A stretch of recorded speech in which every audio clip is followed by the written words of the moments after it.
To you all. Good Erev Sukkot, and here as I exit our beautiful shul, our brick and mortar shul, and I walk towards our sort of new shul, which is, the tent behind me. We know that the past few months we've lived this crazy, tentative existence. Nobody really knowing exactly what comes next or exactly when any of this ends. But here we go, walking into a brand new type of tentative existence of the Sukkah. We do this every single year, and this year actually our Sukkah is different than it has been in the past. Our Sukkah has no real walls that we could see, at least visibly. It's probably hard to make out those walls, but it's a little bit of a sort of a chain, not chain, but like a link, metal chicken, I don't know what it's called, but it's a fence which halachically is good enough for walls, not good enough, it's completely fine for walls, and conceptually, because it's at least 10 tefachim tall, it's as if it goes all the way up to the schach. And so we did this for air, we did this to be able to expand our minyan from the tent all the way into the sukkah, and for a lot of really important reasons. For anybody who needs the tent, who needs the sukkah, please feel welcome to come and use it. We won't be holding any kiddushes, but it's a kosher sukkah and it's an extremely airy sukkah. But what's the idea behind the sukkah on Sukkot? And in just the few minutes that we have together, I'd like to explain perhaps what this is all about. We have this really interesting law when it comes to Sukkot, and this is an independent law that only applies to Sukkot and nowhere else.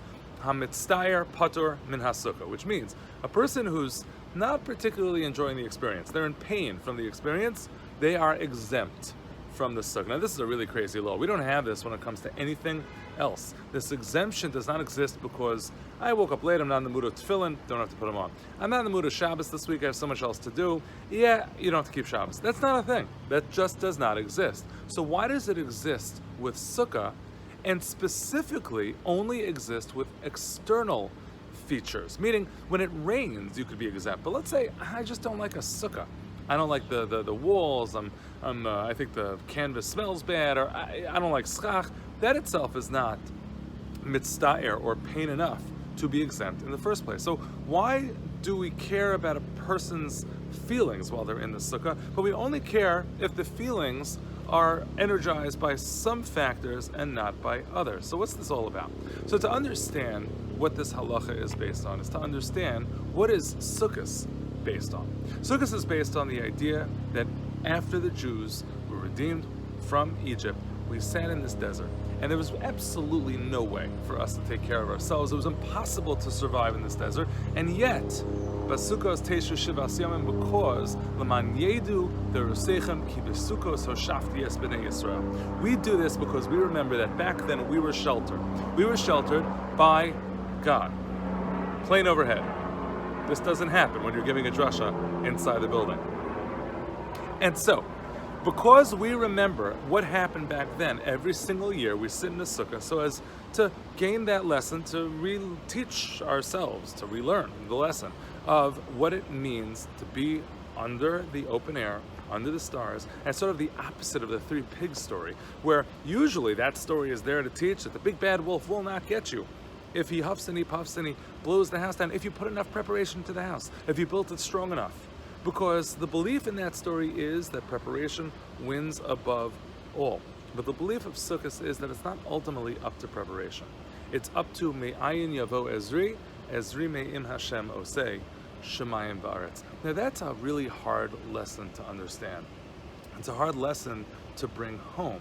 And so what we do for 1 week every single year, and we do this when it gets cold, not in the summer when it's geschmack outside. We do it when it gets cold. We go outside so as if to look up and to remind ourselves, what does resilience and faith feel like? To be able to deal with the somewhat difficult and to put our faith and our trust in Hashem, we do this for a week every single year. Now, there could be an extreme test of faith. There could be an extreme test of resilience. That extreme test of resilience and faith, that's not for the week's training. When it's pouring on your head and things are terrible, it's hard to receive training for that for the rest of your life. Those are such extreme, traumatic experiences that, it's hard to tell somebody who are suffering an incredibly difficult loss or a very tough moment, oh, have faith. oh, it's God, that's a really difficult time to try to exercise that faith muscle.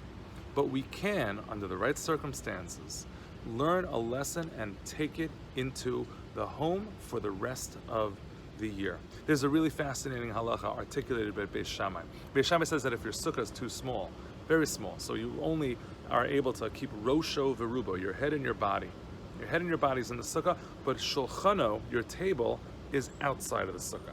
In such a case, says Beis Shammai, you can't use that sukkah because your food and your life, everything that you're using the sukkah with, is inside the home. It's not in the sukkah. So he says, Shemi Mashech, maybe you'll be pulled into the home and you will not remain in the sukkah. I've seen it explained that really what Beis Shammai is saying, fascinating thought to consider, is that the shulchan is the place of actualizing the concepts from the sukkah. Yeah, my rosh could be in the sukkah, my body, my ruba, my rove could be in the sukkah, but so what? I'm not doing anything. The shulchan is the place of action. We talk about kiddush b'makom suda, that on Shabbos I need to have a suda, a meal with my kiddush. And many explain that what that means is I can't just have kiddush in my head. I need it to be where my suda happens. That's where my life occurs. I need to take the lessons of the sukkah and apply them to the table. Therefore, the table must be in the sukkah as well. We need to take the lessons of the sukkah, the lessons of impermanence, the lessons of a dirat arai, the ability to somehow exist in a tentative world. And we need to learn that lesson and apply it all year long. We've never been challenged on this level for so many people on such a consistent basis for so long with the tentative. But Sukkot is the guide, and Sukkot is the secret to understand what to do. When we are sitting with our families in the Sukkah and we look up, have the conversation about what's God's role in all of this? What does He want from us? What is it that we're expected to do? How are we expected to respond? What is the thing that we can learn from this? And I'll tell you, I don't know the answers to the question, but sitting under those stars hopefully will motivate us to ask it and motivate us to come to similar answers that our ancestors have come to over the course of generations. I wish you all an incredible Yom Tov. And if it rains, that's too much. But just sitting in the sukkah with a little bit of discomfort and a little bit of sweater and a little bit of, what's been going on lately, hopefully can allow us to learn lessons that we will be able to apply for the rest of our year and for the rest of our lives.